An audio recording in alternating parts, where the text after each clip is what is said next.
Literary corner. आज हम detail में डिस्कस करने वाले हैं अलेक्जेंडर पोप की philosophical masterpiece an essay on man. अगर आप KVS, NVS, TGT, PGT, net या LT ग्रेड एग्ज़ाम की प्रिपरेशन कर रहे हैं तो ये टॉपिक आपके लिए एक्सट्रीमली इम्पॉर्टेंट है। अगर आप इंग्लिश लिटरेचर के कॉम्पिटिटिव एग्ज़ाम को प्रिपेयर कर रहे हैं तो ये पोएम आपको कॉन्सेप्चुअली क्लियर होनी चाहिए। तो आज मैं आपको इसका कॉन्सेप्ट बताऊंगी। मैं आपको इस पोएम का लाइन बाय लाइन ट्रांसलेशन नहीं बताने वाली हूँ, ठीक है। ट्रांसलेशन नहीं बताऊंगी मैं आपको। इंस्टेड ऑफ ट्रांसलेशन मैं आपको कॉन्सेप्ट बताऊंगी, the concept behind this poem, what exactly जो अलेक्जेंडर पोप है wanted to express through this poem, अपनी पोएम के थ्रू क्या एक्सप्रेस करना चाहते हैं। तो चलिए आगे बढ़ते हैं। एन एसे ऑन मैन जो है वो 1733 से 1734 के बीच में पब्लिश हुई है। याद रखिएगा ये ईयर बहुत इंपॉर्टेंट है। 1733 टू 34 के बीच में पब्लिश हुई है ये ऑगस्टन एज यानी क्लासिकल पीरियड की रिप्रेजेंटेटिव पोएम है। इस पीरियड के मेन कैरेक्टरिस्टिक्स थे, जैसे मैंने आपको अपनी प्रीवियस वीडियो में भी बताया है, reason, balance, harmony, classical influence. मैं अब शॉर्ट में लिख देती हूँ, क्लासिकल इन्फ्लुएंस ये इस एज की स्पेशलिटी थी या मेन कैरेक्टरिस्टिक्स थी। एग्ज़ाम पॉइंट ऑफ व्यू से याद रखिएगा कि ये जो पोएम है ये एक पोएम डिडैक्टिक पोएम है। ये डिडैक्टिक वर्ड याद रखिएगा। डिडैक्टिक मीन्स क्या होता है? डिडैक्टिक पोएम कौन सी होती हैं? जिन पोएम्स में उपदेश दिए जाते हैं या कुछ मॉरल से रिलेटेड बताया जाता है, उन पोएम्स को डिडैक्टिव पोएम कहा जाता है। मतलब कोई भी वर्ड डिडैक्टिक कहलाता है।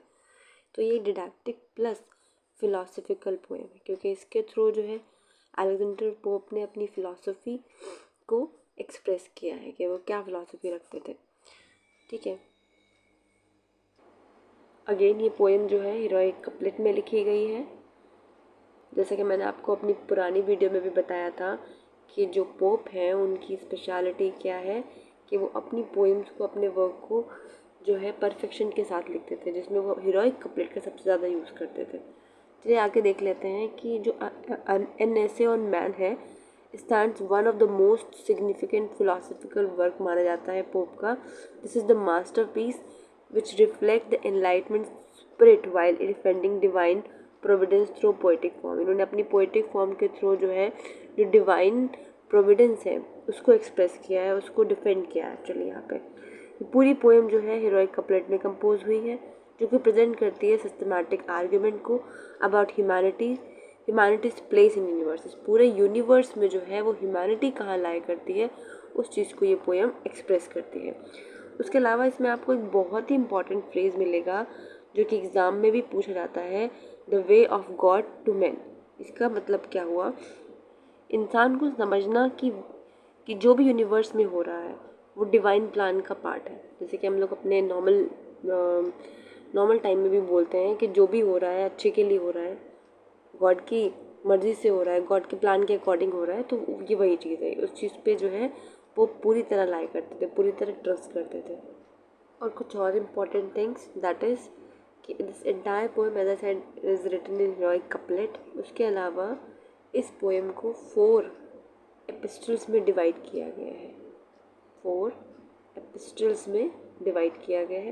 एपिस्टल्स क्या होते हैं? जब हम किसी भी वर्क को, वो पोएम हो या नॉवल हो, उसको अगर हम लेटर की फॉर्म में लिखते हैं तो उसको हम एपिस्टल्स बोलते हैं। तो पोप ने जो है अपनी इस कंप्लीट पोएम को 4 एपिस्टल्स में डिवाइड किया हुआ है। उसके अलावा एक और इम्पॉर्टेंट पॉइंट ये है कि this poem was influenced by enlightenment philosophy and deism. जो ये कंप्लीट पोएम है वो एक्चुअली एनलाइटेड है with the philosophy and this word deism. Deism क्या होता है? Way we are showing actually showing the belief in the existence of supreme being. जब हम सुप्रीम पावर में बिलीव करते हैं कि हाँ गॉड है, एग्जिस्ट करता है, हमारे ऊपर कोई है जिसने सब कुछ प्लान कर रखा है, तो उस फिलॉसफी को हम डेइज्म फिलॉसफी या डेइज्म वर्क में काउंट करते हैं। आई होप इतना क्लियर हो गया होगा। चलिए नेक्स्ट स्लाइड की तरफ बढ़ते हैं। नेक्स्ट कौन सा है? Purpose and vision. इसमें जो पोप हैं उनका जो पर्पज़ है जस्ट टू एक्सप्लेन और एक्सप्रेस थ्रू दिस पोएम वो क्या है, to defend divine providence, acknowledge human limits and promote optimism. ये उनका जो था वो विज़न और पर्पज़ था। सबसे पहले वो क्या करना चाहते थे, डिफेंड कर रहे थे वो डिवाइन प्रोविडेंस को, वो बताना चाहते थे, जस्टिफाई करना चाहते थे God's perfect plan and demonstrate universal order. वो ये इस पोएम के थ्रू ये शो कर रहे हैं कि जो गॉड के जितने भी प्लान होते हैं, जो कुछ भी हमारे लिए हो रहा है या हमारे साथ हो रहा है, everything is plan by God, और वो एक यूनिवर्सल ऑर्डर है। उसको ये डिफेंड कर रहे हैं अपनी इस पोएम में। साथ ही साथ वो एक्नॉलेज कर रहे हैं कि humans are actually should not go with the pride. वो अपनी प्राइड पर ना जाएं, इस चीज़ का जो है प्राइड ना करें, क्योंकि everything is limited for the humans can not comprehend infinite divine wisdom. उसको कॉम्प्रीहेंड नहीं कर सकते, जितनी भी विजडम डिवाइन विजडम्स हैं उसको इनफाइनाइट विजडम है कॉम्प्रीहेंड नहीं कर सकते। They should know there limits. ठीक है, उसके अलावा ये ऑप्टिमिज्म यानी कि आशावादी चीज़ों को प्रमोट कर रहे हैं। ये इनका कहना है इस पोएम के थ्रू कि trust in universal order despite suffering. जितनी भी सफरिंग्स हैं उनको उन पर ट्रस्ट करने की बजाय आप इस बात पर ट्रस्ट करें कि everything is God's plan. Universal में हर चीज़ जो है फिक्स्ड है, हर चीज़ बैलेंस्ड है, हर चीज़ की हार्मनी है। तो उस चीज़ पे आप जो है क्या करें, आशावादी रहें। People believed human complaints about the injustice stem from limited understanding of larger divine design. His solution accept our finite knowledge and trust in God infinite wisdom. जितने भी लोग हैं वो एक्चुअली कंप्लेन करते हैं about the injustice stem from limited understanding. उनकी जो limited understanding है डिवाइन डिज़ाइन यानी कि गॉड के प्लान को लेकर, उससे वो बहुत सारी कंप्लेंट्स करते हैं कि मेरे साथ ये बुरा हो रहा है, मेरे साथ ये बुरा हो रहा है, मेरे साथ तो बुरा ही बुरा हो रहा है हर वक्त। तो उसका सोल्यूशन क्या है, वो यहाँ पे अपनी पोएम में ये एक्सप्रेस करते हैं कि इसका सोल्यूशन ये है कि वो एक्सेप्ट कर लें द फाइनाइट नॉलेज या फिर trust in God infinite wisdom. God की जो इनफाइनाइट विजडम है उस पर ट्रस्ट कर ले और इस चीज़ को एक्सेप्ट कर ले कि whatever is happening with them is actually including in God's plan. I hope it is clear till here. इतना समझ में आ क्या होगा। चलिए आगे बढ़ते हैं। जैसा कि मैंने कहा आपसे कि ये जो कंप्लीट पोएम है it is divided into 4 epistles. Poem जो है वो 4 एपिस्टल में डिवाइडेड है और हर एपिस्टल एक सिस्टमैटिक फिलोसफिकल आर्गूमेंट को डेवलप करता है। और ये जो एपिस्टल्स हैं मैं उनके नाम यहाँ पे अभी आपको बता देती हूँ, आगे की स्लाइड्स में उनको 1 बाय 1 करके समझेंगे। सबसे पहली जो एपिस्टल है that is man in the universe. Second is epistle is man as individual. Third is man in society and the fourth one is man and happiness. First one actually showing, first one क्या दिखा रही है, humanity's position in the great chain of being। आपको याद होगा मैंने अपनी previous video में इस फ्रेज के बारे में बात की है, the great chain of being. अभी इस स्लाइड में मैं इसको बहुत एक्सप्लेन नहीं करूँगी क्योंकि नेक्स्ट स्लाइड हमारी इसकी है तो हम उस पर इसको और एलाबोरेट करेंगे। नेक्स्ट है मैन एज इंडिविजुअल। इस एपिस्टल में हम समझेंगे the balance of reason and passion within. और थर्ड एपिस्टल में हम कनेक्शन देखेंगे man with the society, that means natural order and the social harmony. And the last one, the fourth one epistle, उसमें हम क्या देखेंगे, virtue as the path to true contentment. चलिए इसको और अच्छे से समझते हैं। इस पूरी पोएम में ये 4 एपिस्टल सबसे इम्पॉर्टेंट है तो इसको आप ज़रा अच्छे से समझ लीजिएगा। Epistle first which is showing the great chain of being. इसका मतलब क्या होता है, देखिए जो मैन है, आप इस पूरी एक एल्गोरिथम को देख सकते हैं कि that first one God supreme being आते हैं। सेकंड उनके बाद आते हैं एंजल्स के बाद आते हैं ह्यूमंस और ह्यूमंस के बाद animal and then plants and matter mean all the non living thing.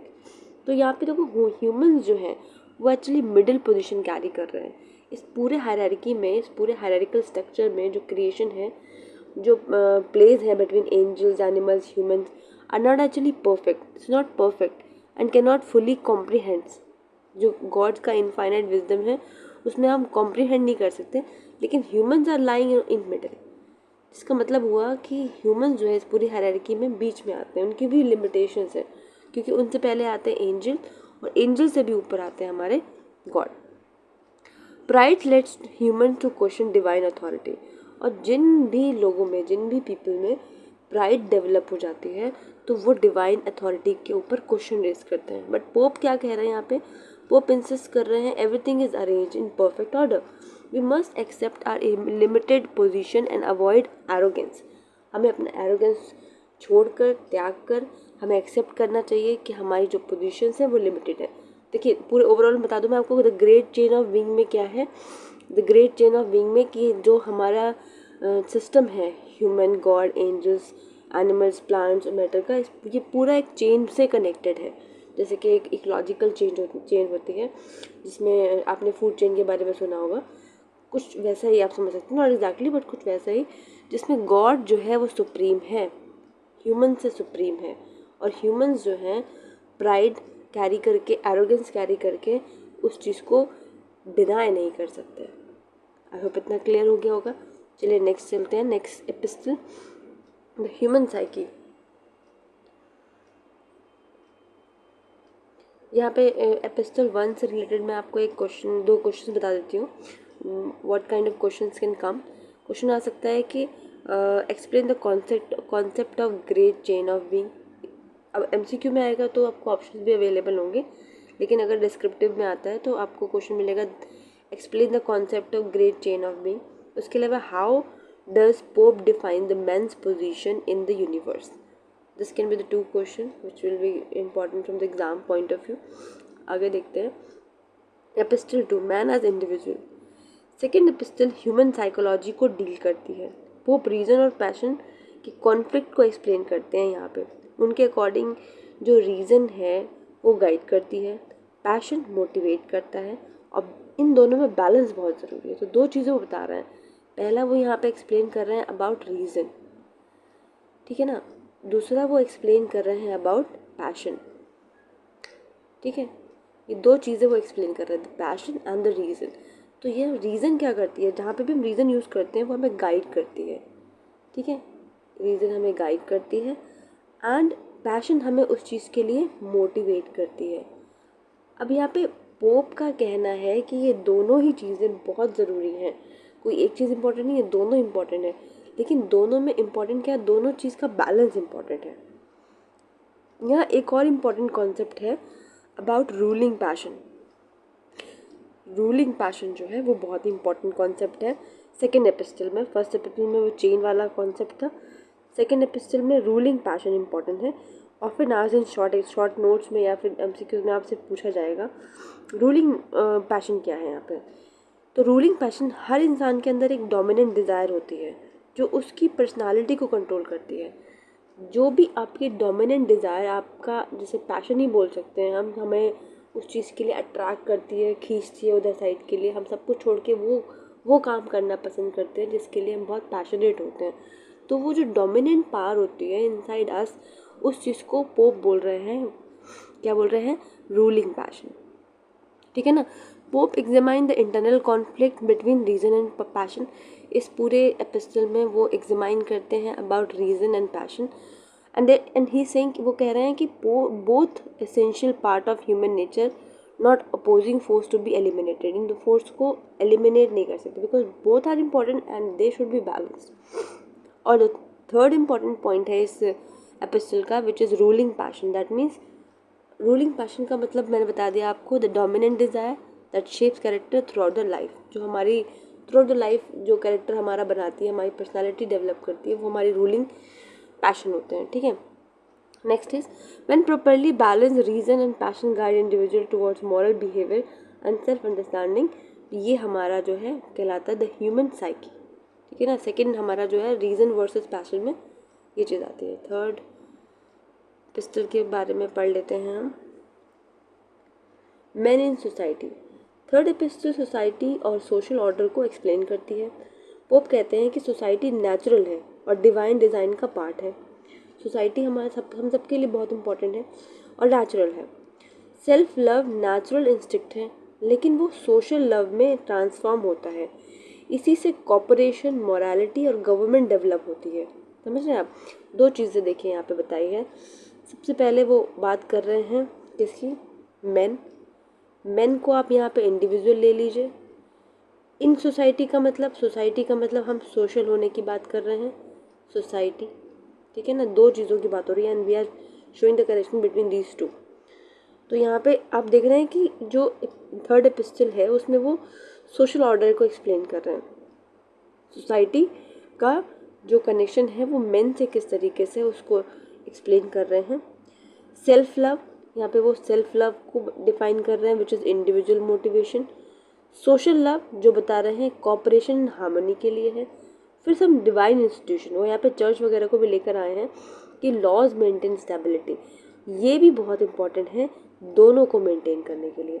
अब इन दोनों में हार्मनी बनाए रखने के लिए जो है वो डिवाइन इंस्टीट्यूशन बहुत इंपॉर्टेंट है। वो पे यहाँ पे जो है इस चीज़ को एक्सप्लेन कर रहे हैं। इम्पॉर्टेंट आइडिया क्या है इस एपिस्टल का?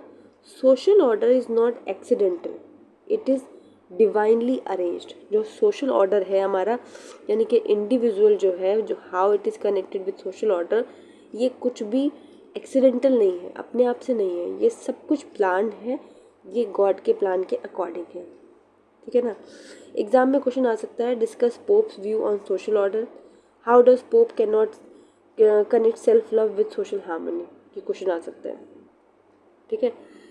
Social order is natural and divine design. Government, law, and institution are part of God's plan to maintain societal harmony. And self-love is balanced by social instinct, creating stable communities. So this was the thing about Epistle 3. चलिए आगे बढ़ते हैं, आगे देख लेते हैं Epistle 4. The path to happiness, men and happiness. The fourth epistle, men and happiness. Here actually Pope जो है he is trying to describe that from where you will get the happiness. Fourth epistle happiness के concept पर focus करती है। Pope कहते हैं wealth, power, fame temporary है, true happiness comes from the virtue, moderation and acceptance. जो true happiness है comes from the virtue and moderation, वो वर्च्यू और मॉडरेशन से आती है और एक्सेप्टेंस से आती है। इस एपिस्टल की जो मोस्ट फेमस लाइन है वो है what ever is right, what ever is right. ये लाइन पोप की फिलोसफिकल ऑप्टिमिज्म को रिप्रेजेंट करती है, मतलब जो भी हो रहा है वो अल्टीमेटली डिवाइन विजडम का पार्ट है। लाइन इज वट एवर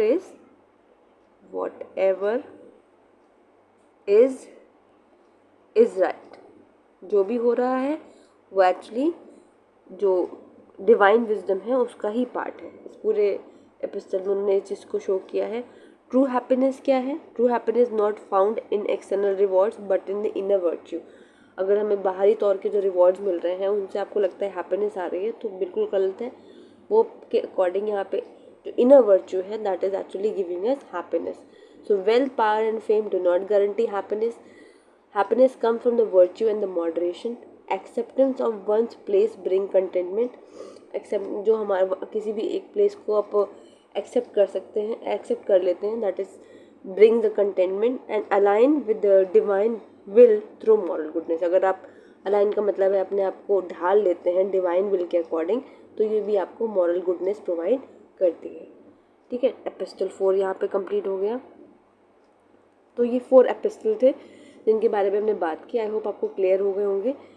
तो यहाँ पे कुछ मेजर थीम्स हैं, लिटरेरी फीचर्स हैं इस पोएम के जिसके बारे में हम बात करने वाले हैं। देखिए मैं आपको पहले स्टार्टिंग का बता दूं कि ऑप्टिमिज्म, ये आप वर्ड याद रखिएगा, optimism, divine providence, human limitations, pride and weakness, order and harmony and reason versus passion, virtue and happiness, ये सारे आ जाते हैं जिसमें order and balance, heroic couplet, aphorism, classical references, ये सारे कीज जो हैं वो पोएम्स में यूज़ किए गए हैं। आई होप आपको ऑप्टिमिज्म अच्छे समझ में आ गया होगा। ऑप्टिमिज्म एंड डिवाइन प्रोविडेंस, आशावादी रहना है, और डिवाइन प्रोविडेंस मतलब यूनिवर्स का जो ऑपरेट ऑर्डर है, जो रेशनल ऑर्डर, उस पर आपको ट्रस्ट करना है। ह्यूमन को अपने लिमिटेशंस पता होना चाहिए, उनके finite minds can not grasp infinite wisdom, उनमें प्राइड और एरोगेंस नहीं होना चाहिए। ऑर्डर एंड बैलेंस का मतलब है harmony through proper reason and passion balance, जो भी पैशन है और जो रीज़न है उनको बैलेंस में रखना है। हेरोइक कपलेट क्या है जो इस पोएम में यूज़ हुआ है? Rhymed pair creating rhythm and polish. बहुत ही अच्छे तरीके से पोप ने इस पोएम में रिदम और राइमिंग पेयर को यूज़ किया है। एफोरिज्म क्या होता है? ये एक फिगर ऑफ स्पीच है जिसका यूज़ किया है पोप ने अपनी इस पोएम में कंसाइंस मेमोरेबल फिलोसफिकल स्टेटमेंट्स के लिए। जैसे कि एग्जाम्पल के लिए what ever is right, which is expressing the faith in cosmic harmony and divine justice. ठीक है, अगर आपको नहीं पता है एफोरिज्म का मतलब क्या होता है, तो ये एक शॉर्ट फ्रेज होता है that express in the clever way something that is true. ये बहुत ही चालाक तरीका, मतलब एक बहुत ही छोटी सी सेंटेंस में हम ये बता देते हैं कि सही चीज़ क्या है, सच क्या है। तो ये लिटरेरी टर्म में भी आता है, तो आप इसको याद कर लीजिएगा। एफोरिज्म का मतलब होता है शॉर्ट सेइंग। इसको मैं हटा देती हूँ। इसका मतलब होता है शॉर्ट सेइंग। ठीक है, फिगर ऑफ स्पीच है, बहुत ही इंपॉर्टेंट है, और आप इस फ्रेज़ को भी याद कर सकते हैं। अगर आपको कहीं लिखना होगा तो that phrase is very good example. Next is classical reference. Pope यहाँ पे क्लासिकल रेफरेंस भी देते हैं, जिसमें allusion to ancient philosophy and literature. Allusion का मतलब रेफरेंस दे रहे हैं यहाँ पे। एल्यूजन रेफरेंस के लिए यूज होता है, which is connected through ancient philosophy and literature. अपने इस पोएम में वो एंशिएंट फिलोसफी और लिटरेचर को कनेक्ट कर रहे हैं। ठीक है, तो यहाँ तक था आपका ये the major themes and the literary feature that use by Pope in this poem.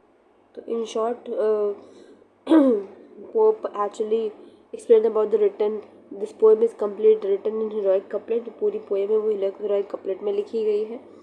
Balance and symmetrical style का यूज़ हुआ है। एफोरिस्टिक क्लासिक एक्सप्रेशन का यूज़ हुआ है। लॉजिकल आर्गुमेंट स्ट्रक्चर यूज़ हुआ है एंड क्लासिकल इन्फ्लुएंस है। ये पोएम जो है वो नियो क्लासिकल क्वालिटीज़ पॉजेस करती है, जिसमें क्लैरिटी विजिबल है। क्लैरिटी, ऑर्डर, डिसिप्लिन, रेशनैलिटी आपको देखने को मिलेगी। अब लास्ट हम बात कर लेते हैं, just to conclude it, philosophical influence क्या है इसमें, जो लेगेसी एंड इम्पैक्ट है उसके फिलोसफिकल इन्फ्लुएंस क्या है। पोएम पर एनलाइटमेंट थिंकर्स का इन्फ्लुएंस है। पोप ने डेइज्म से इन्फ्लुएंस था, तो जिसमें गॉड को एक रेशनल क्रिएटर माना जाता है, मतलब माना है उन्होंने, और जो यूनिवर्स को लॉज के अकॉर्डिंग चलाता है। तो यहाँ पे जो इनका फिलोसफिकल इन्फ्लुएंस है, इसमें वो ये बताना चाह रहे हैं कि गॉड जो है वो एक रेशनल इन्फ्लुएंस है, और जो कुछ भी हो रहा है इस पूरे वर्ल्ड में वो actually as per the plan of God हो रहा है। ये चीज़ उन्होंने फिलोसफी यहाँ पे उनकी यही है। उसके बाद क्या है, क्रिटिकल रिसेप्शन। ये पोएम रिलीजियस ब्लाइंड फेथ नहीं है। ये प्रमोट नहीं कर रही है कि मतलब आप रिलीजियसली ब्लाइंड किसी भी रिलीजन पे या अपने रिलीजन पे या फिर जो इनका क्रिश्चियनिटी है उस पर ब्लाइंड फेथ रखें, बल्कि रेशनल फेथ को प्रमोट करती है। आपका रीज़न भी वहाँ पर होना चाहिए, लॉजिक्स भी आपके होने चाहिए।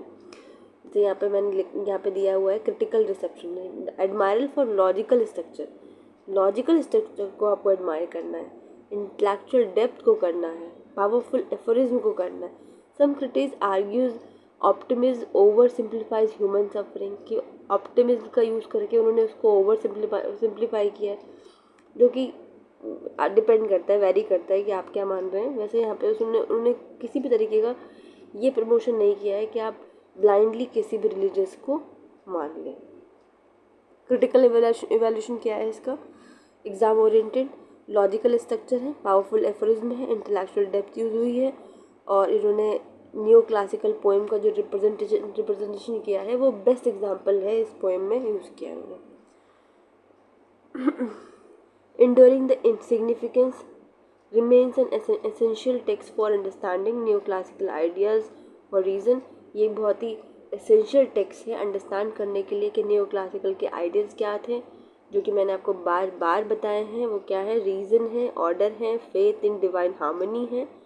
It's a polish language and memorable statement continue to resonate with readers today. आज के रीडर्स के साथ रेजोनेट करने में भी ये जो टेक्स्ट उन्होंने लिखा है वो बहुत ही अंडरस्टैंडेबल है, मेमोरेबल है।